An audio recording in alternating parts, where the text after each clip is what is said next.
ஆனால் உண்மையிலே இந்த 2 உருவங்களும் பார்த்தீங்களானால் அந்த சிவபெருமான் பார்வதி இவர்களுடைய திருமணத்திற்கான உண்ட அந்த சேம்பரில் தான் இருக்குது. அந்த சேம்பருக்கு கூடிய அனைத்து உருவங்களையும் நீங்கள் வந்து சேர்த்து பார்க்கணும். இது ஒரு மிக மிக மூலையில் வந்து மிக ஒரு மொத்தமாக பார்த்திங்கன்னா ஒரு 9 இன்ச் 9 அங்குலம் இருக்கக்கூடிய ஒரு இதில் ஒரு 2 அடி ஒரு 2.5 அடி உயரமில் இருக்கக்கூடிய ஒரு அளவில் தான் இந்த 2 ஓவியங்களும் இருக்கின்றன. இந்த ஓவியங்களுக்கு வந்து ஆக்சுவலாக அது வந்து அந்த பட்டையில் வந்து 4 உருவங்கள் இருக்கின்றன. கீழே 2 உருவங்கள், மேலே 2 உருவங்கள், மொத்தம் 4 உருவங்கள். அந்த பட்டை முழுவதுமாக நீங்கள் எடுத்துக்கொண்டால் கூட 4 உருவங்களை நீங்கள் சேர்த்து தான் பார்க்கணும்.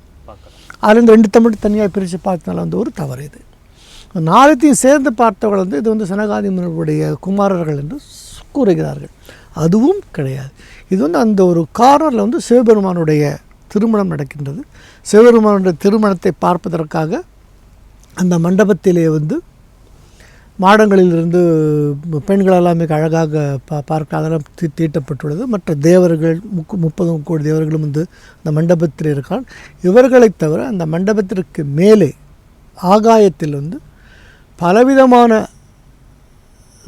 தேவர்களும் தேவகுமாரர்களும் சன்னியாசிகளும் கந்தர்வர்களும் மற்றவர்களும் வந்து கூடி பார்க்கிறார்கள். இவர்களுடைய அனைவருடைய பார்வையுமே வந்து அந்த திருமணத்தை நோக்கித்தான் இருக்கிறது. எல்லாருமே ஃபோக்கஸ் பண்ணுறது திருமணம் தான் அங்கே முக்கியம்.